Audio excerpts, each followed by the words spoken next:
everyone, for joining us for another episode of Pursuing Purpose, a show where we will be discussing people's interests, aspirations, dreams, skill sets that brought them to their purpose in life. I'm here, your host, Stephanie Wachiadam, here with my girl, Melissa Ayisi. We go way back, and I'm so happy to have you here today. Thank you for joining us, Melissa. How are you?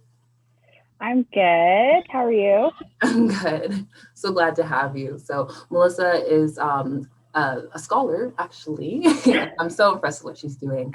She finished a bachelor's in arts, in English literature and history, and also did a master's in arts in English literature, and just recently did a bachelor's of education. So we'll be discussing how she navigated that path. So let's go way back. When did your interest in arts literature first bloom? Remember? Wow, so long ago. But when I was like in high school, I remember that I used to try to do like everything because I wasn't like really sure as to what I wanted to do. So like I did all the sciences, all the maths, accounting, all like everything that I could do just to make sure that like if I changed my mind like in grade 12, that I would like be okay because I wouldn't have to spend extra time doing more courses and I can just apply to them. But yeah, like I remember doing so many different things and like going back and forth. But just taking time for myself and like not trying to, I guess, please everyone because my parents weren't like, they're like, what are you gonna do with like English? Like what's that all about? They were more just like, okay, like be a lawyer, be a doctor and whatnot. But just thinking about what I, typical what parents want you to be. But just looking at like what I enjoyed the most, it was definitely English and history. I just had interest in it, and like I was really good at other things as well. So sometimes that became difficult because it wasn't like, I was doing poorly in something else. Like I'm just like, hey, I'm never going to do science again. But I was actually like did fairly well in other subjects. So that added to some confusion. But at the end, I realized that I was going to do English and history because I like those subjects. And I also wanted to eventually become a teacher. And I needed to like teachables. And those were the ones that I enjoyed the most in school and that I had interest in it because not just because I was like reading literature, not because I was learning about history, but because like a lot of the social justice issues that, were talked about in novels that were talked about, with the history of things. And yeah, so yeah, basically I decided that I really wanted to do English and history. And then I pursued both of them. So I did a double major when I went to York University. And after that, I continued with English and did my master's at York as well. But eventually I knew that I always wanted to be a teacher. Like I wasn't going to, pursue a PhD like as yet, but I really wanted to get into education for sure. That's great. I love that. I'm glad that you had that balance, being able to cross your T's and dot your I's and making sure you're good at, Yeah. and then pursuing what you Mm-hmm. like the most, especially if you wanted to Mm-hmm. teach, being able to excel. That's great. I'm glad to hear that. And so when it came to deciding schools, what made you choose? I chose York. I chose York twice. At first I chose York because well, I actually say like I even forgot about this, but I chose York because they had the concurrent program in English. I mean, sorry, for education. So basically, you could do teachers college and you can do like your subjects at the same time. Crazy enough, or like not crazy, but like for me, it was like a roadblock for me.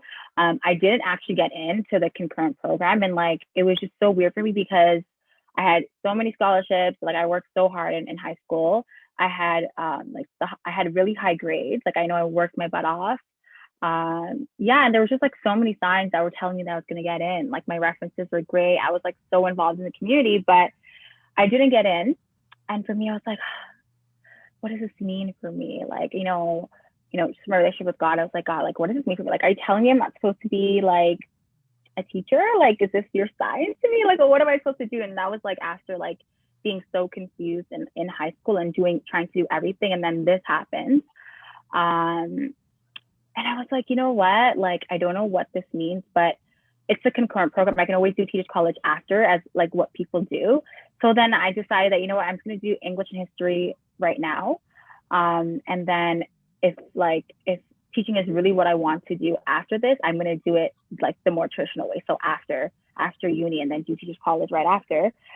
And like even just looking back now, I realized that like things happen for a reason, because I feel that I always say this to people, like, I promise you, if I had done my concurrent program in education at the beginning, I don't think that I would have excelled in school the way I did, because I just know for a fact that like if I if I did education and then got my 2 degrees, my Bachelor of Education, Bachelor of English and History, I would have just been like, okay, I'm gonna go into the job field, right? But because like it worked out the way it did, I did the extra year of my master's, um, and I like got this really big scholarship to like study at York, and I just feel like I was supposed to do that. Like if I had just, done my Bachelor of Education, done my English and History degree, I would have just went off into the field. And like that year for me and my master's was like really important for like my growth, like on different levels, like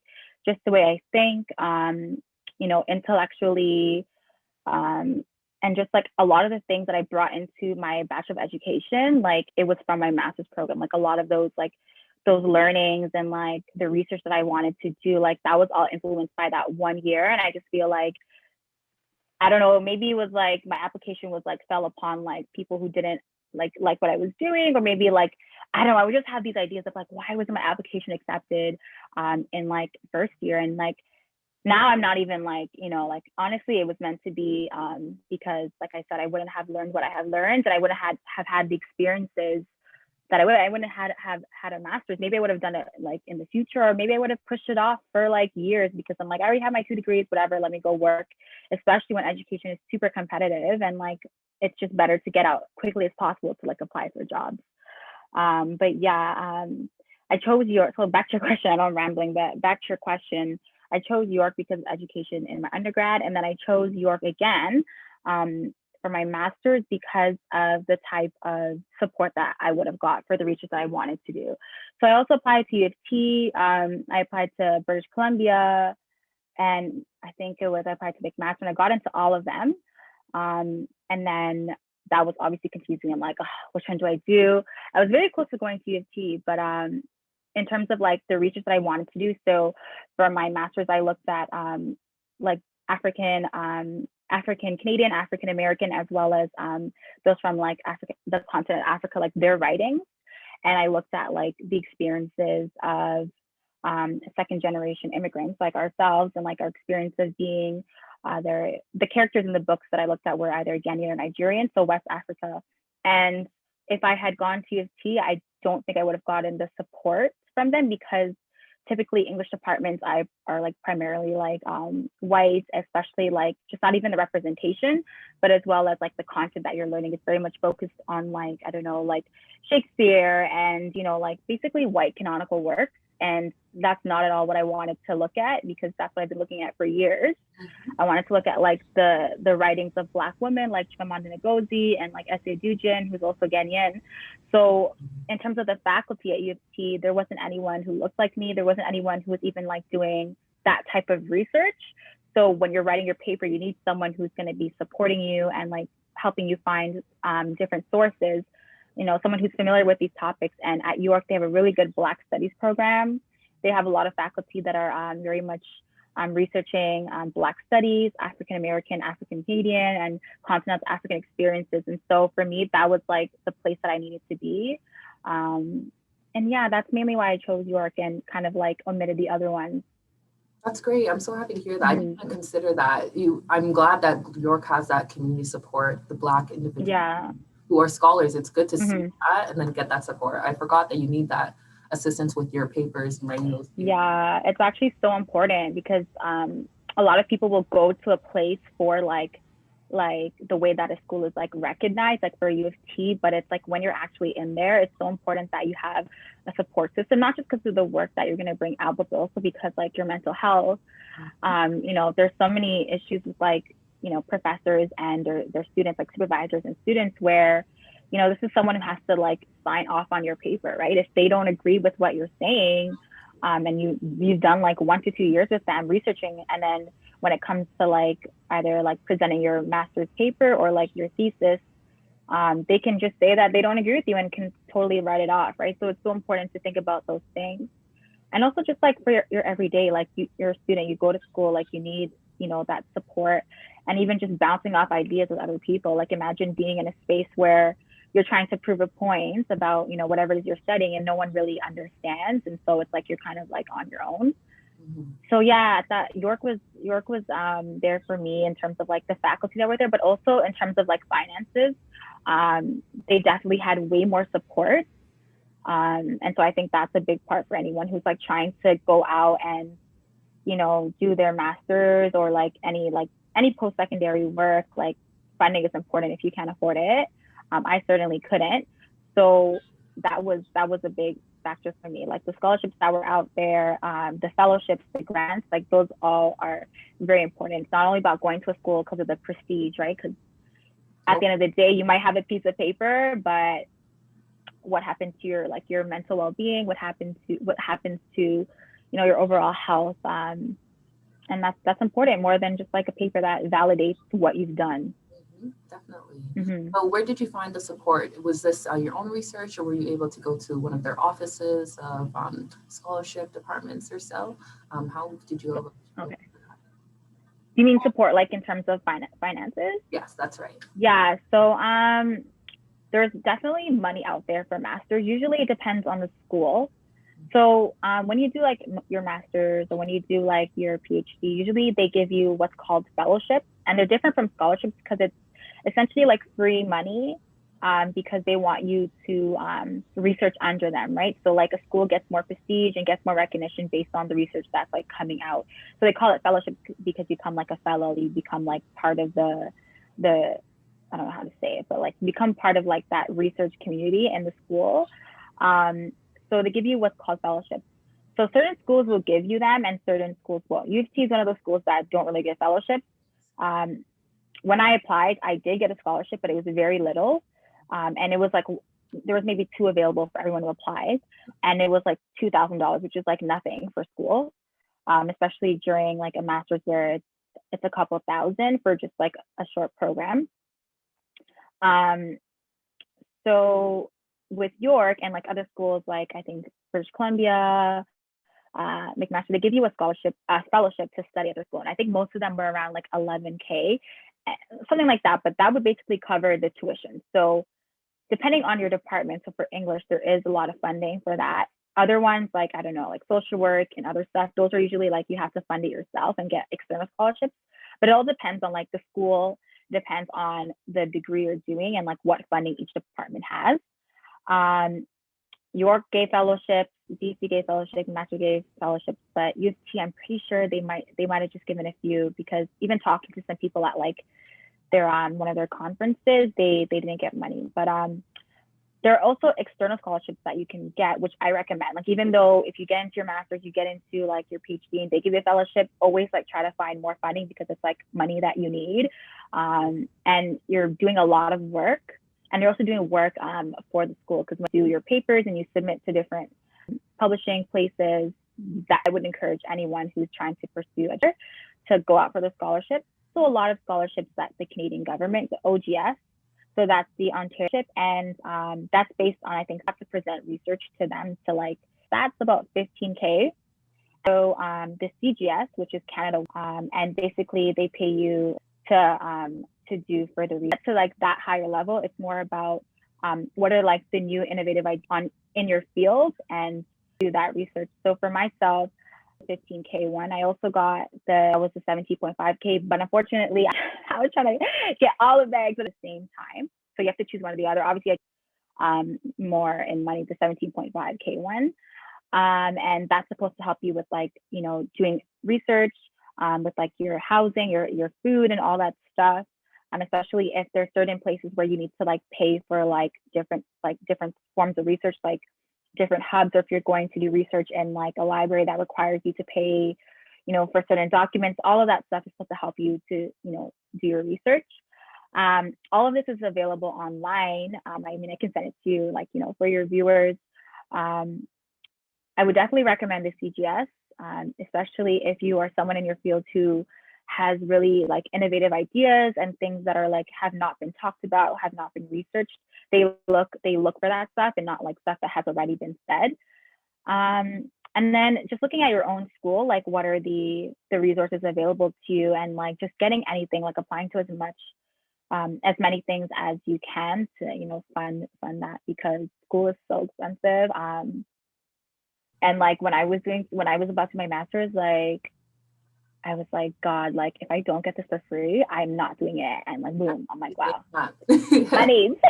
I literally was like, I really wanted my master's, but like I can either take the year off and do my Bachelor of Education later, or I can do my master's through this gap year and then do it. But I'm like, I'm not taking any more debt. I can't afford it. So yeah, so in terms of like me knowing about them, it was mainly the help of like this one professor that I had who was so supportive, and that's why it's really good to have good relationships with like your prof, and not just for like these stuff, but in general, because if you have like people in your corner who are going to care about you, it's really good and important for you. So like she would send me like different things and be like, okay, apply to this, and going back and forth. And like a lot of these scholarships are like you have to present the research in like maybe a page or two, like a proposal. So she helped me a lot with that to get it approved. But yeah, there's a lot of funding out there. It's just a matter of doing it on time, because a lot of these require like apply in advance. Like you can't do 2 weeks before. Like they're usually like my program started in September, and the applications for like these scholarships were maybe in like February, right? So like months in advance. Wow.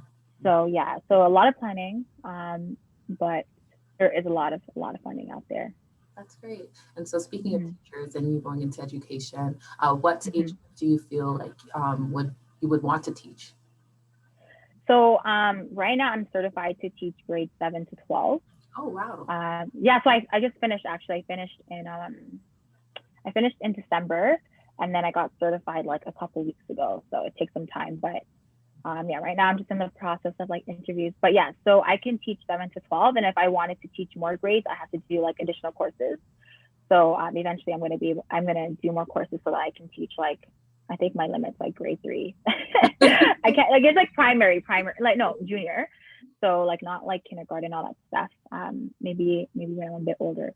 But right now I see myself really working with the youth that I've been working with for a long time. So 7 to 12 is like 6 to 12 is mainly like my area, but I'm certified to do 7 to 12. So basically intermediate senior. That's great. And so, can you let us know a little bit more about the work you've been doing with these youth and how that started out? Okay, so I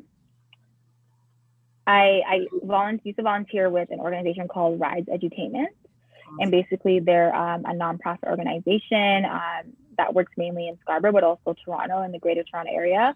And basically they provide a platform for people to express themselves through the performance arts. So, pre-COVID, we had open mic nights every Monday where you can just come in and present like your artistic work, whether that be like drama or rap or singing, anything that you wanted to just present, or even just like expressing yourself and like what you went through the day, which is supposed to be a safe space for people to express themselves and have an outlet for whatever they were going through, especially the community that we're in. So like mainly children of immigrant parents, low income. And so we need like safe spaces for these people these mainly students to express themselves. And we also did like other community work as well. But yeah, so when I was in grade 11, I volunteered with Rise just to get like my community hours that you need for high school.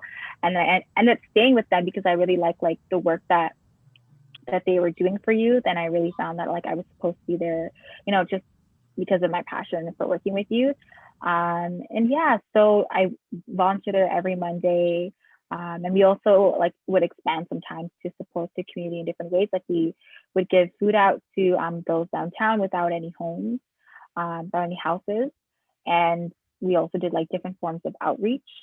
Um, and yeah, like I like even though like I was someone who identified as being like one of those youth who came from immigrant parents, who was like, had low socioeconomic status, I think that like you don't have to wait until like you're rich and like, I want to give back after I have so much money. It's like it's not about that, because by then you've distanced yourself, right? So I think it was so important for me to like volunteer at that time while still being a part of that community, because like who would know our situation or my situation more than people who experience it with you and who can like help you through that. So yeah, and it was just always like a passion of mine to work with youth. Like I was even for my apartment like the youth representative, and like I would work with like a supervisor to like report issues to like um, the issues that tenants were going through. I know I just always had a passion for like supporting people and helping them, and not just because like, oh, like I can do this, but it was because like I really felt that there were so many like different barriers to people's like well-being, financial like restrictions, and I just knew that there was just ways to overcome them through community, and through like communal support. And yeah, and like being in Rise also inspired me to start my own like organization with a couple of my friends. So that one is called the Five Fingers of Selfless Service, and we basically do like initiatives throughout the year. Um, and we like, one of our biggest ones is fundraising money for a shelter that's just down the street from me, a family shelter, and we like fundraise money, and we donate backpacks, like newly used backpacks and school supplies, so that they can like have access to education, because often like people think that like access just means like walking in, but it's also like it also means not having the right supplies, not having coming to school looking a certain way because of your financial circumstances, can be like as simple as having like a really nice bag, like, right, we never did like use bags. We made sure that these were like brand names so that students wouldn't feel isolated based on like their physical appearance and stuff like that. And so like that was one of the initiatives that we do every year. But yeah, I'm rambling, but yeah. I always thought that I was supposed to be with youth and supporting them. That's great. And so, just a little bit off track with youth, but more of another one of your passions. I've seen that you've been baking and often. Yeah. So, tell us how you started off with that. Okay, well, it's actually very much connected to Rise, because my friend Renee, who I do this business with, so there's two of us, we actually volunteered together at Rise, um, and we were both volunteer coordinators. So she's also Ghanaian too. So yeah, Great. Oh, here. yeah. So yeah, so um, we actually volunteered there, and like for Five Fingers. So Five Fingers basically came from Rise. It like branched out because we wanted to do more than just the arts part of it. We wanted to have more of a community integration. So for Five Fingers, one of the ways that we fundraised was through baking.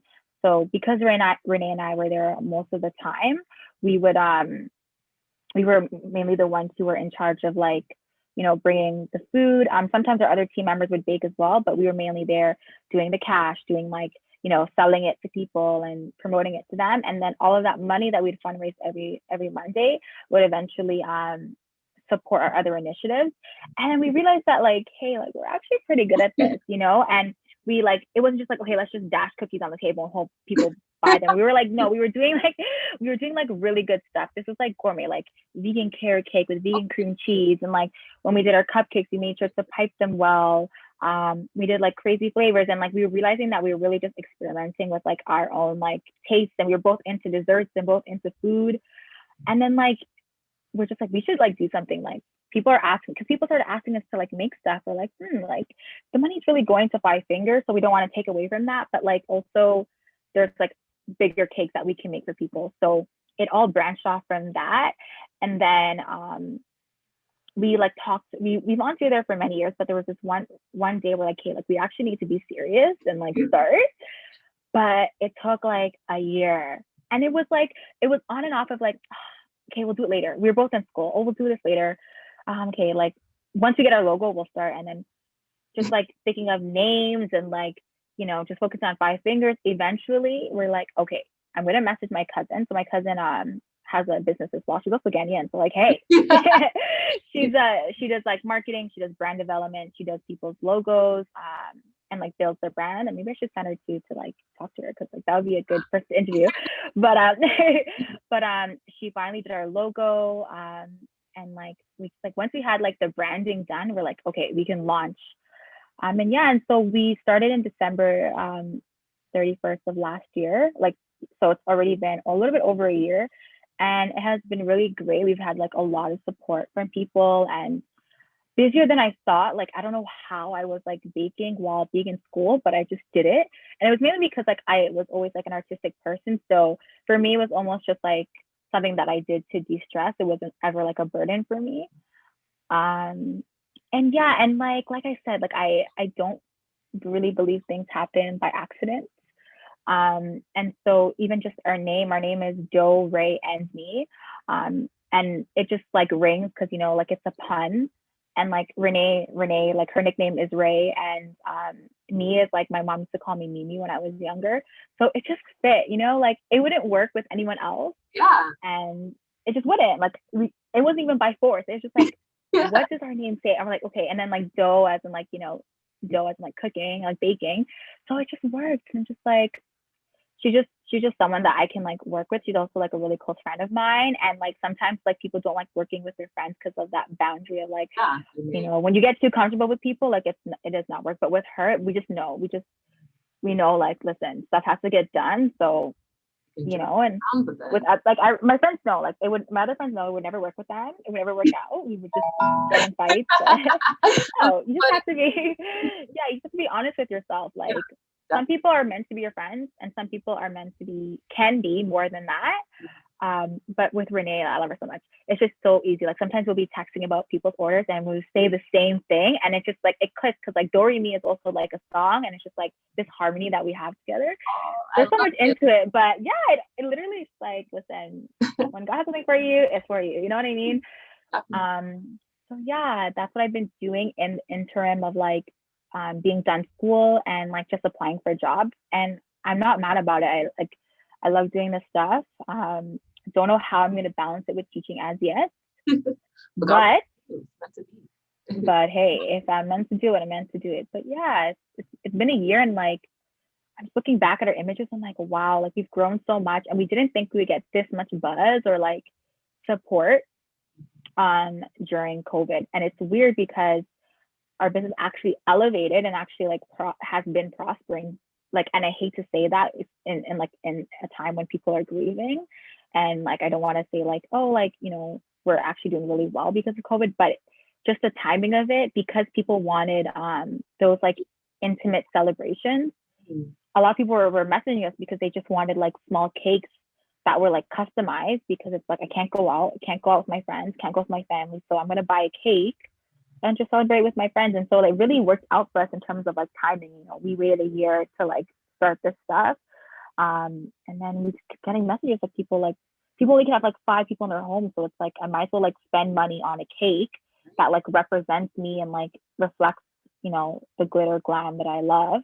And yeah, so join me I'm so in the glad work. to do that. And then just a Mm-hmm. little briefly, you said cooking, and I was hoping that you can mention also what made you start up your adventures, checking out different restaurants and Okay, yeah. Well, you know, my dad used to cook bomb meals, top tier right? Which is chef. why I'm a fiend for food, because like the best thing about like my dad being a chef is that like every day I would come home to like plated food. And I don't think I realized how amazing that was until I was older, because you know, when you come home like your parents would be like, you go cook, right? And like even though we like, you know, struggled financially when we were younger, like just coming home to this plated like this meal, and it just looked amazing, looked like, you know, it was just and I didn't have and like for me when there was food at home, I wasn't mad. There was food at home that was blessed. Like it was really good. Really plated well. Like my dad would always put like so much passion into his meals. Like even just for lunch, plate everything well, plate it nicely. Um, homemade ice cream, homemade cinnamon, all the stuff, which is why I used to eat so much. I'm telling you, I couldn't And wait for Christmas. I would yo, my dad used to go off. He used to go off, and like even just looking back, like that was like a little privilege I had in terms of like just indulging in so much good food. And like I just love food so much after that. And like I never really like, to be honest, I never really cooked at home as much because my mom and dad would always be in the kitchen. And like, you know, when you're in the kitchen, they're in the kitchen, you're like, okay, move, you're doing too much, right? And then they blame you for not knowing how to cook. Okay. take it. What's the logic, right? But yeah, but yeah, I think my passion for like food and all that stuff came from my dad, because the thing is, when we would go out for food, I didn't realize that like I was being super critical of like other people's food, because when I went home, like my dad just knew how to like do it up. So, like I really like going out for food, and I'm like, you know what? I wanted to create this food account just for like my own like, interest, but also it's I think it's a little bit more deep than that, even though like I don't present it on my page. But during my master's, it was like really hard for me, like mentally. Like I was in the library like for for like for hours. Sometimes I'd be there for like 12 hours in the library. And then I also had an outlet, which was working out. Like I definitely like was on like my fitness grind during that. But like also just like driving to go get bubble tea or something was like, for me, it was a form of self-care. And I know people like have those ideas that like, oh, you're just spending money and like it's COVID, but like I would just literally, I just had to get out of my home, get a bubble tea, drink it, and then drive back home and just think about like whatever it was that I was going through.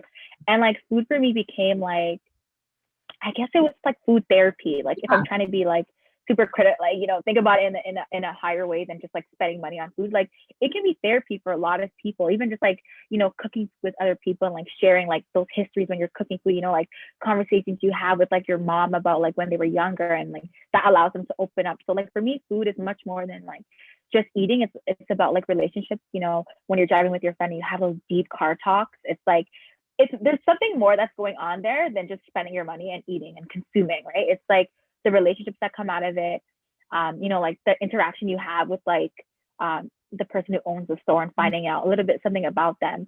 And so for me, like food has a lot of like, there's a lot of things I can go on for days about food, and like how you can do like a whole course on food history, which I took, right? So food is like, it allows you to form those relationships, and even just like having this food page, it just allows me to express like my interest with food.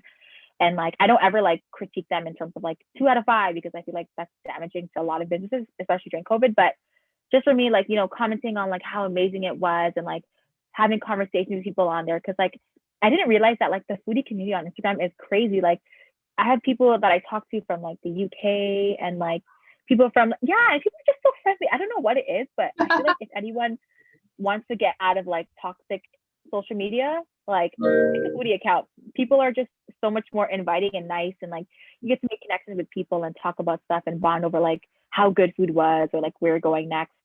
And aside from that, it's also like what I want to do is like support small businesses. We were talking about that earlier before we started recording, but just supporting small businesses, especially like during this time, especially supporting Black businesses, and putting them out there. Because if you look at the foodie world on Instagram, I'll call it, there's a lot of like places that are highlighted, and predominantly they're like Italian or like Asian restaurants. They get a lot of buzz, but I think a lot of people forget about the Black businesses that also influence these other restaurants. Like for example, people rave about like Korean fried chicken.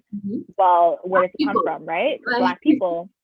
And that way of cooking chicken came from like Black people going overseas during during wars, and like the Korean Wars, and a lot of like Black soldiers from the US, like teaching them how to cook chicken and stuff like that. So like a lot of people don't realize even like the comfort food from like mac and cheese and like cornbread, like where do you think that comes from? That's all us. Like I feel like a lot of like places that maybe don't have the means to promote their businesses, and don't have like the budget to like pay for like marketing and stuff like that other places may have access to.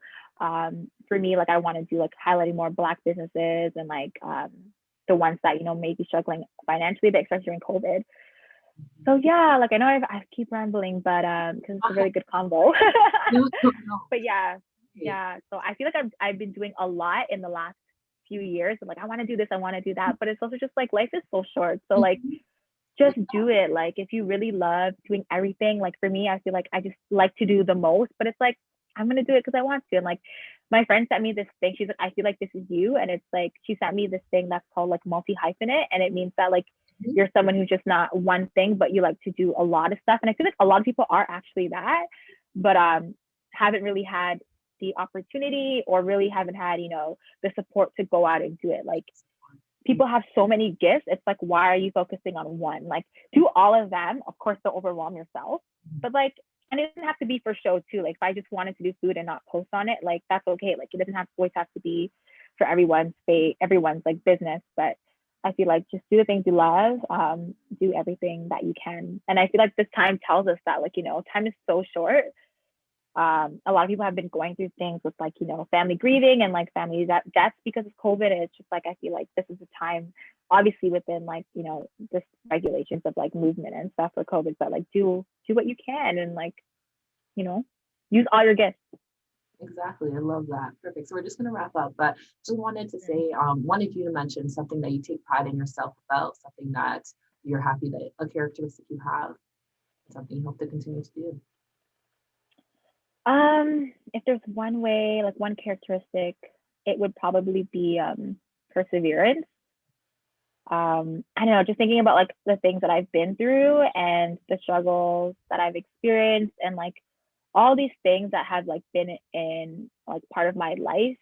Um, I just feel like one thing that I have, really practiced and obviously worked through, it's not something that just came to me and like I'm so good at it, but it's definitely perseverance. Just because of like the things that like I said, that I've experienced and just like where I am today, like I just look back and say like, wow, like of course that perseverance is not just like on my own accord. Like it's definitely, the community that I have, the friends that I have, my relationship with God. Like I feel like that all comes into play. And has helped me to become like that person who can say that they have persevered. So yeah, that's one characteristic. All right. Thank you for sharing. So we're just going to wrap things up. If you can let us know your socials, where everyone can find you. So right now I'm not even on my personal account, so I like took a step back. But if you want, you can follow me on my food account, which is Big Belly Mel. Or you can follow Renee and I on Dole Ray and Me, and that's our baking account. But I'm mainly just doing that for now and taking a break from my personal account. But yeah. It's perfect. Awesome. Thank you so much for being here, Melissa. It was a pleasure speaking to Thanks for having me. Oh my gosh, this is so nice. you. No, I'm happy to have you, and I hope everyone can learn from our experience. Please do reach out. We need to be able to support our community and take every opportunity we have. So thank you again for tuning into another episode of Pursuing Purpose. We'll see you soon, everyone. Take care. Bye. Thank you.